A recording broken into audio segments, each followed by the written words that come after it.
Hello, and welcome to the How I Tested That podcast. I'm your host, David J. Bland. I'm an author and advisor, and I'm fascinated with testing early-stage ideas. I've helped companies all around the world, and in this podcast, I connect with entrepreneurs and innovators who had the courage to test their ideas with real people in the market, with sometimes surprising results. Please join us as we explore the ups and downs of experimentation together. In this episode, we interview Aurora Winter. She's the founder of Same Page Publishing, an innovative publishing company that helps you launch as a thought leader. Aurora shares her journey from the film industry to becoming a successful author and publisher. We discuss her early assumptions with helping authors through her spoken author method and her testing of new formats like video books. The conversation highlights the importance of storytelling in business, problem solving, and the value of micro-testing. Enjoy. Welcome to the podcast, Aurora. It's great to be on with you, David. I'm excited to have you on because you sort of have this kind of critical thinking process and this creative ingenuity that you use when it comes to publishing and writing and helping other people do so.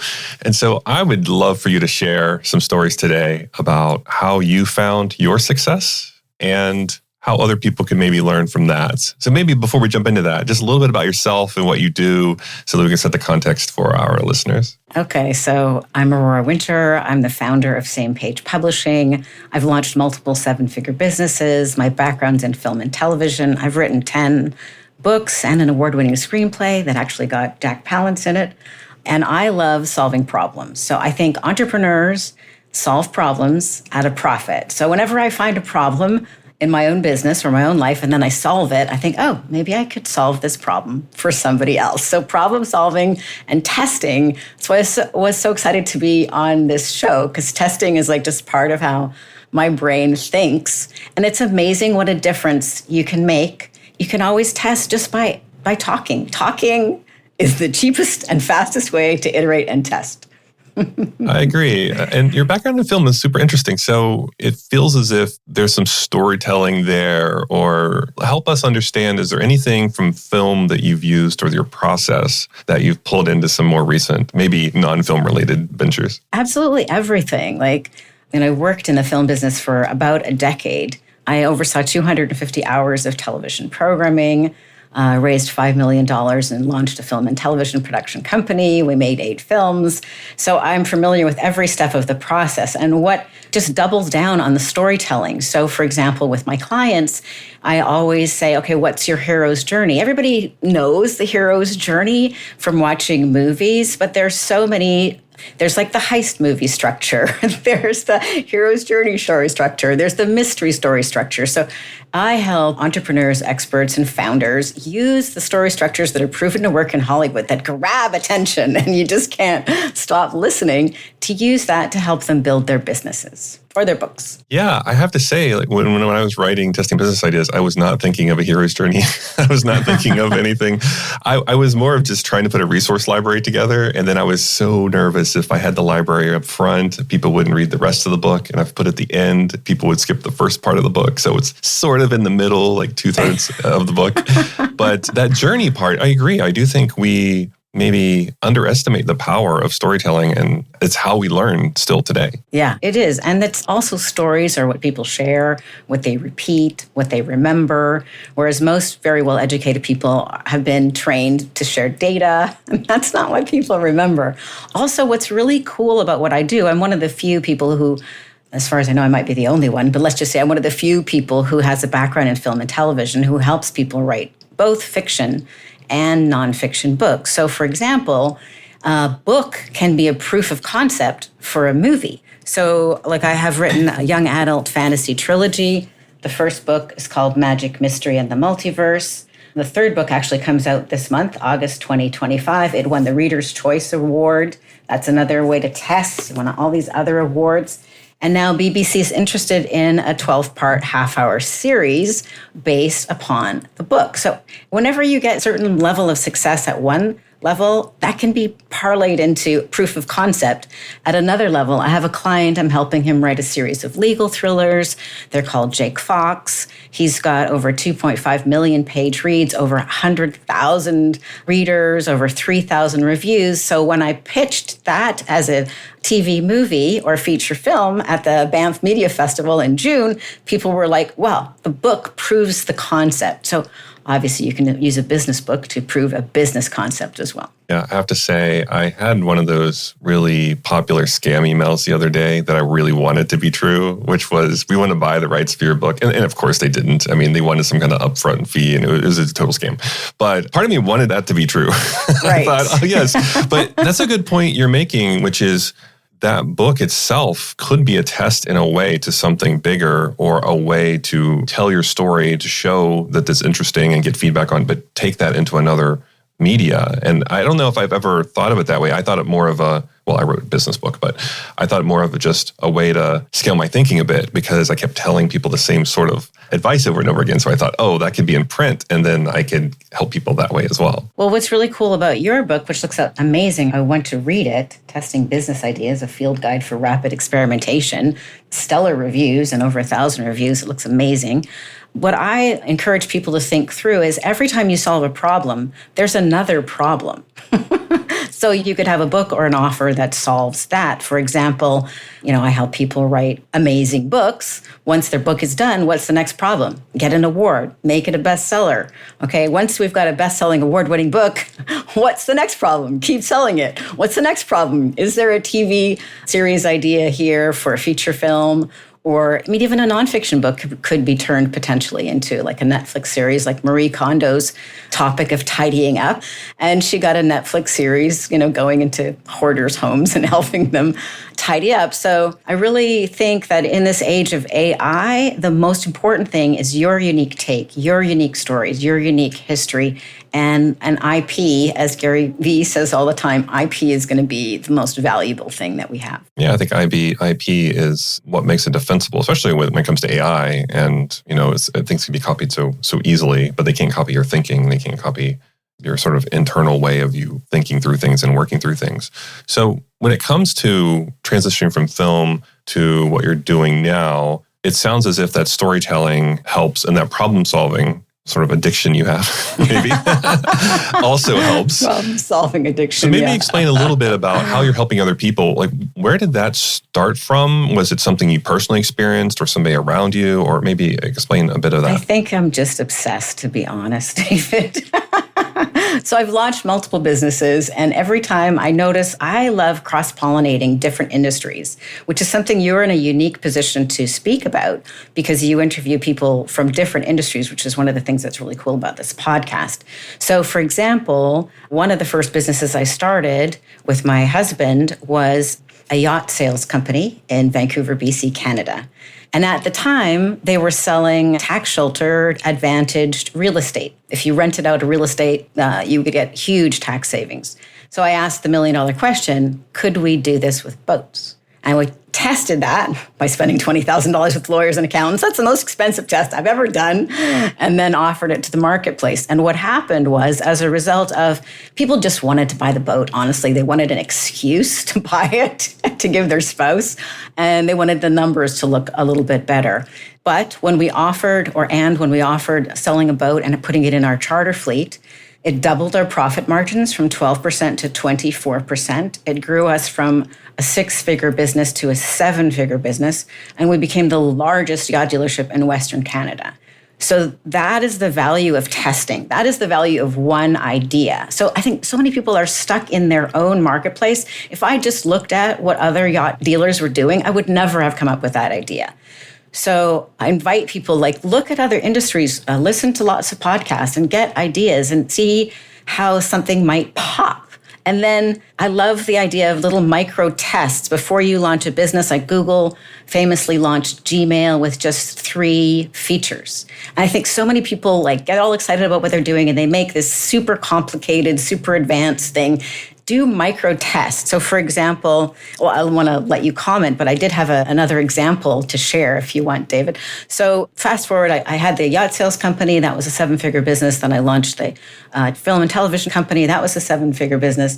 Then I had a coach training company, which cumulatively was a 7-figure business, but it was like mid 6 figures really. And I launched that company because my husband died suddenly and I wanted to help other people through grief. And I did that. And I wrote a bunch of books about that. And I thought, okay, I'm done with that chapter of my life. What's next, Aurora? And I'm like, well, maybe people would be interested in having my help with their messaging, their marketing, their media.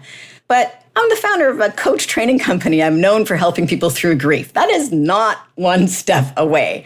But more and more people were asking me for help. They said, how did you get on so many TV and radio and podcasts? How did you write so many books?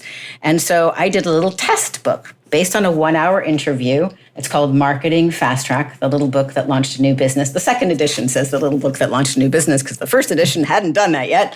And I just basically transcribed a 1-hour interview that I liked. I choreographed the interview, answered the frequently asked questions, and shared who I was. And I offered it to my then pretty small list of 12,000 people who knew me in the grief space. But I said, if you'd like the book, it's free, but pay about $5 for shipping. That microtransaction really matters. And I think a lot of people don't realize how important that is. I think the quality of the prospects are maybe 100 times better, even with $5. So a bunch of people got the book. We sent it out. It was a loss leader because the shipping $5 didn't cover the cost of shipping and the book, but it was a very small customer acquisition cost. And what happened then, people got 5 videos to add more value.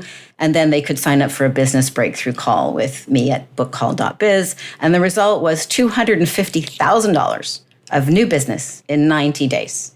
So that little test was very successful financially, but even more important, it gave me confidence to wrap up the Grief Coach Academy business, to finish and put a bow on that chapter of my life, which was very meaningful. And I feel like I made a difference in that area, and move on to my new company, which is called Same Page Publishing, to help people with their marketing, their media presence, their buzz, their TV, or whatever the case may be. So even if the book is not as thorough as other books I've written, or it's not as in-depth as your book, Testing Business Ideas, a little short book can make a difference. Or a micro transaction. See what is the smallest problem you could solve for your ideal client at the lowest price, even if it's a loss leader, and solve that problem. If nobody wants to buy the smallest first step at the lowest price, move on. I've personally experienced that too with my own work, because I sell really large programs and it's a big commitment financially. And people are like, well, can you just come in and tell us what's wrong? And can you sell us a diagnostic before we go to a big program? And so even my offerings have evolved over the years where now it's more people asking me for diagnostics that come in, tell us where we have gaps and everything. And then maybe we do a pilot after that, like it's not a giant program, but it's a pilot and we can see what works and what doesn't. And then we can go to a program. So the market often shapes what I do as well, because I have in my head, this is, the way it's going to work. And of course, when you talk to customers, it doesn't pan out that way. But when I think about what you just said, there are a lot of things there. One is the cross-pollination. And I think that's fascinating. I have so many billion-dollar companies that come in and they're like, give us examples, which one, I'm under NDA. So a lot of times I cannot give examples of what they want to hear. Darn. But even if I find an example that's like them, they kind of explain it away. It's like, well, they're kind of like us, but not really like us. And so I've been really trying to challenge executives and such to look outside their industries and say, okay, I'm going to share some examples that are outside your industry. And I want you to take inspiration from what I'm seeing, because I do think that can help your industry. And I do think it's tough. It's almost like a cognitive sort of thing where no matter what example I try to find for their industry for them, they can kind of say, well, they're not quite like us, and they can explain it away. But when you go outside the industry, they can try to use that sort of line of thinking. But I realize I try to use it for more inspiration. So I like the cross-pollination bit. I do think there's something there. And then the other thing I heard was, it's almost as if, and you can correct me if I'm wrong here, it's almost as if you're taking sort of your internal process that you're doing whatever for the business that you've started and that you've been very successful at. And that almost internal working becomes maybe even like the foundation for a new business or a new opportunity, because you play in such different spaces, but it sounds like the common thread is the storytelling. And then it's almost like your internal method of how you de-risk those opportunities and how that can lead to something new that you want to go and run with. It's been so interesting. Like people ask me, like, what is the common denominator? You know, a yacht sales company, a yacht charter company, a coach training company, 3 exits, a television production company, a publishing company. What was the key common factor in the success? And it was storytelling. Like, I love testing ideas for books or for businesses. I'll talk to people like in the grocery store line. Like, the more you test an idea, the more you see when people glaze over. If you pay attention, when they glaze over or when they lean forward, they spark up. You can see it on their face. They're like, tell me more about that. You know, and I love testing titles. I do it more efficiently nowadays. But my very first book, I thought, okay, who's my ideal market? I thought people who went to hear Marianne Williamson speak would probably want to buy this particular book. And so when people came out, I said, do you like this title or this title? This title or this title? Only 2 at a time. I had 8 titles in my head. And I printed them out big, and then I wrote down the answers, whatever their vote was. And if it was a 15-year-old boy who answered, I would like pretend to write it down, but I'd put it in the column that didn't count. And out of that, the title of the book changed to From Heartbreak to Happiness. And it was twice as good as any other title. It was like way better than the other titles. And now I do that for my clients. So for example, one of my clients that I'm helping with the litigation, the legal thrillers, when he came to me with his book idea, it was called A Mirthless Troll. That did not light me up. So I offered several other titles, and now it's called Confessions of an Accidental Lawyer. That is so much better title. Another client came to me. He'd already published 5 books. He came to me because he wanted help to bring his next book to the next level. And the book was about communication. And when he brought it to me, it was called Talk Back. I did not love that title. So I suggested several titles, which we tested. And it's now titled $1 Billion Communication Skills. Yeah, that's very And good. It just came out on Amazon. It was instant bestseller. So I really love working with titles and subtitles. I test everything. Basically, I test everything. Same. I don't think many people, and we can get into this because I don't think many people either have the opportunity or see the value in testing their books before going to print. But we did things like, well, one, I have a picture that I took where we were on top of a mountain in Switzerland because we were out there writing with my co-author, Alex Istwalder, is based in Switzerland, and the lead designer. And I was suffering from I was basically suffering from altitude sickness at the time because it was way high up. We took a cog train all the way to the top, and we're at this observatory, and we had sticky notes with us, or like there's electromagnetic ones, so they're called staties, and we were writing down all these titles, and we have them up against this window, and we were like, okay, how are we going to test some of these? And what we do is we would test them in interviews. We would test them in talks. So I would have a talk and I'd have a version of it there. We would test them. Sometimes we would have people explain back what they think the book means to us. You know, we would do like user testing online and stuff. And ultimately it came down to my editor saying, just call the book what it does. And I was like, well, it helps people test their business ideas. And that's kind of where it came from. But the thing that really tested really well is not necessarily a subtitle. It's like a blurb above the title, which is like, oh, this book is going to help you, blah, blah, blah, and this book is for. And I don't know what the hack is to do that, but it's just like, it's, a couple sentences. And I feel like when people read that, they're like, oh, I know what the book's about. And we wordsmith that. But I'm wondering, what do you think it is that prevents people from wanting to test their book ideas or the titles and everything? It sounds like people come to you for that advice. What do you think holds us back from, especially when it comes to writing, testing something? I think we get attached to our own ideas. And my philosophy is I don't really care what I think. I care what the market thinks. I want to know what the market thinks because the market, you only have so much space. If you're a new idea or a new book or a new author or a new podcaster, you don't have a lot, you don't get like 5 pages, you get 5 seconds. So what is going to hit and make that light up? And you probably know this resource, but I use an online resource called PickFu to test. You can get immediate feedback on book covers, on book titles, on anything you want, an Amazon page. Now, it's not necessarily completely unbiased because it's people who've signed up to give feedback, but it's very quick. And it's a pretty good first approximation. And if it's close and the author is really attached to one title, well, even if it doesn't come up first, let's go with the one that you love. But if it's often not even close. Or the other thing that can come out is people misunderstand the title or the name of the product in really horrible ways. I've seen that. I was just brainstorming with ChatGPT about what I should call my CEO media quick start package that I came up with earlier this week. So my working title was CEO media quick start. I'm like, okay, brainstorm 10 titles. So one of the titles that Chat gave me back was like the irresistible CEO. And I'm like, we are not a dating site. Right? So, but if I didn't have that, if I wasn't also cross-pollinating with dating sites, I might not have thought of that. I'm like, oh yeah, who doesn't want to be irresistible? Yeah, but it's not the right category. The other thing people don't spend enough time on is what category does their book go in? So, for example, I'm working with a very, very successful entrepreneur, and he has already written a couple of books. So for his next book, he had a certain category in mind. And I researched it. Sometimes the testing can just come from research. I researched it and said that the best-selling book in that narrow category is making $1,500 a month. So I broadened the category. I took it one step away from the idea he brought, but it was still totally within his heart and expertise. I gave him that other category, and it's like the best-selling book in that category is making $5 million a month.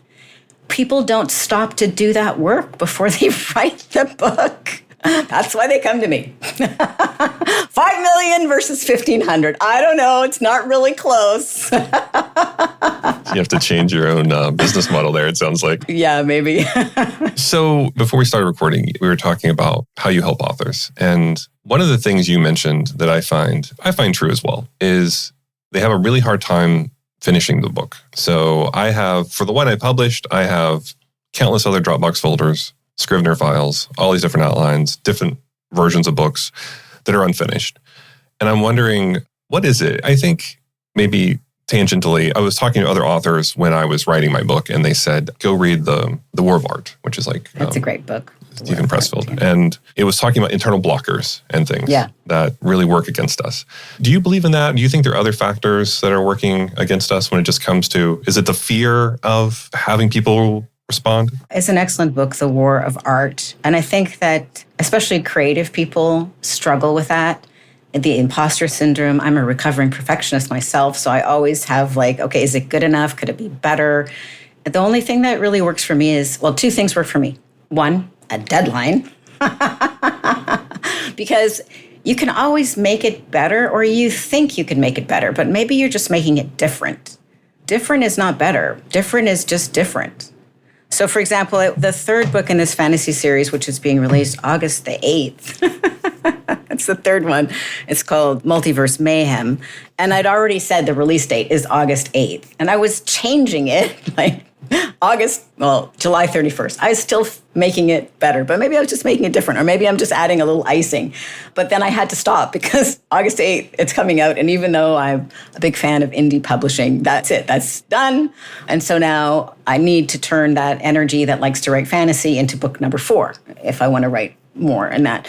But I think what is also really good is to remind yourself, why do you want to write that book? I have different reasons for writing different books, and my clients have different reasons too.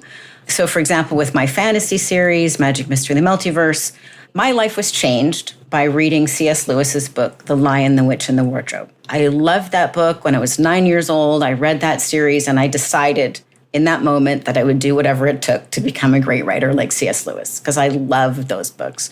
So the reason I wrote my fantasy trilogy is to pay back that 9-year-old girl that's now 9 in 2025, and kind of a thank you to C.S. Lewis for changing my life. Other books, like Turn Words into Wealth, are more practical, to attract the ideal client and repel the people who are not ideal client, and give a gift to people who can't afford to work with me or anyone else one-on-one. Give them the benefit of a decade of my publishing expertise. I have a client who's selling his business for over $100 million. So we're working on a book together that I'm super stoked about, but it's top secret, so I can't reveal the title just at this hot second. But he is motivated to write that book to help other people, but also to pivot from one business to another, to pivot from a narrow niche to like reaching a general public and making a difference and leaving a legacy. So I think it's really good for each of us to tune into, why are we doing this? Are we doing this because we want the book to be great and it's part of our legacy and we want people to know that we're the next John Grisham or the next C.S. Lewis and that it's about the art? Is it an art project or is it a business project where it's going to be the engine driving 7 or 8 or 9 figures of business? Or is it a lead magnet? So remembering why you're doing it and not getting those mixed up is very helpful. And also have a coach. Everybody has down days. Everybody has moments where they're like, this is shit. And this next day you'll read the same thing. It's the same document, but you're like, hey, this is really good. I like it. You cannot judge your own work. You need somebody else. It's tough. We had like our little reverse book club, a few authors and myself, where we were offering up material that we'd have to respond to. Which, instead of reading it, we were writing it. And I think those little accountability, models or accountability buddies, that definitely helps. But I do think, I was watching something from Brandon Sanderson where he was talking about he feels bad for the people that have their first book be very popular because in a way, you've not really perfected your process of writing yet, especially towards a deadline. And so when you're asked to produce another one, you might really struggle with that. And I feel some of that a bit because the first book I published is super popular and selling really well. And I feel as if, did I really find my process? Because it's a very unique style book. It's landscape, full color, a lot of hand-drawn illustrations. It's not probably the style I'll use going forward. But for that series, it's a very particular style. It kind of, my co-author Alex started that style, that business book style. I don't know if you know this, but it's like the landscape style where it sticks out of the shelf and it's a thing now. But he was the first one to do it. And I remember talking to him about it and he said, publishers were really hesitant to even agree to publish that kind of book because it was very expensive because it's landscape and full color. And people are like, well, if this flops, that's a loss for us. And so that's why you don't see very many books in that format at the time. But now that format's become popular, it's more of a known. But I think even in my process, I was thinking, if I'm going to write another book, what is my process for writing that book? And I think having a deadline is key. So I agree with you there. But you said almost like 3.5 years that people will work on their book and still not finish it. The average first-time author spends 3.5 years working on their book. That's why I invented the spoken author method to help accelerate that. And actually, that was by solving a problem for a particular client who had already written a book or maybe 2, but he was dyslexic. He was a great speaker. He loved talking. He had a lot of great energy as a keynote speaker, agonized writing anything because of his dyslexia. So thinking about solving that problem for him, I created the spoken author method, where we basically created podcast episodes for each book so that he got the video and the audio and he could chop that up into hundreds of pieces of social media content. As we were creating the book, we were creating the buzz. And then, we created the book. Now he's got his own TV show. So that was really successful for him, but it was also successful for me because in solving his problem, being dyslexic, but having great stories, doing it the spoken author method totally worked for him. And then I'm like, that's my main offer right now. So explain a little bit more about that. So it's for people that are stuck or maybe, because I actually have some successful peers who have written books who also suffer from that. And they said it was very challenging to put their words down. So maybe tell me a bit more about that. It can be totally challenging. So what I do is I reverse engineer everything, do it strategically. So we design, who is this book for? What is the problem that it solves? If it's fiction or nonfiction, get that clear. Then to come up with a chapter outline so we know what the chapters are. And then we brainstorm what are the bullet points in each chapter. And then the next week, I interview the person about that chapter. They already know the content. They've been thinking about it all week. They share their stories. It's like a conversation like this. So it's so easy. It's so fun. But then at the end, we transcribe it, and that's the messy first draft of that chapter, right? And it's just amazing. There's something magical that happens when somebody is listening to you deeply, that you've discovered or remember stories that you hadn't thought of for a while. So I love doing it this way with the spoken author method. And it's a great way to create a book. Yeah, it's really fun. And what I usually start with is just like a mini feasibility study. So I just work with people for 1 month to say, is this book a viable idea? Who are the competitors? What are the sales? And in that 1 month, we do a sprint, and then we come up with the outline, the chapter outline, who's it for. Then they can go ahead and write the book themselves. although it might take them a while, or they can continue working with me and do it the fast and fun way with the spoken author method. I like that. So it's like a little test to see, is there something there? And if it's not a good fit, they can take it and run with it, even if not. Yeah, we usually manage to get a good fit. But yeah, you want to make sure that it's in the right category and that the person is excited about working in a category that's going to create a 10x return or at least 2x return on their time and money working on the book. So I don't help people with poetry books or stuff that's not so likely to be an engine for their business and not very likely to be turned into a movie. I agree. As a former poet, I have stuff in the National Library of Congress, and good for you. It's probably helped me land my wife in one way or another, writing poems for her, but did not translate well into the business book. But I think the writing, a good ROI. It's good, much better ROI. So you're doing all of this to help people get their thoughts organized and help them be successful, and you've been doing this for quite some time. So where are you headed now with this? Like, what are some big maybe assumptions you're testing or things that you're trying out? Because I feel like that's your pattern, is you take what you've learned and you kind of stretch yourself a bit and you say, I don't really know what I'm going to do here, but I think I have a process for it. So what are you working on now? Yeah, you got me. I appreciate that you get me. So what I'm working on now, so I noticed that audiobook sales are super hot. People love audio. I mean, I listen to a lot of books. I think that's great. So I thought, well, what's next after audiobooks? I thought video books. So I'm testing the idea of a video book. Who knows? It could be a dud idea. That's the whole point of testing. You test to see, is there something here? So I love tests that if you win, you win. And if you lose, you still win. So this is one of those kinds of tests. Even if I lose, I still win. So I have a new YouTube channel. It's called Strategic Basics.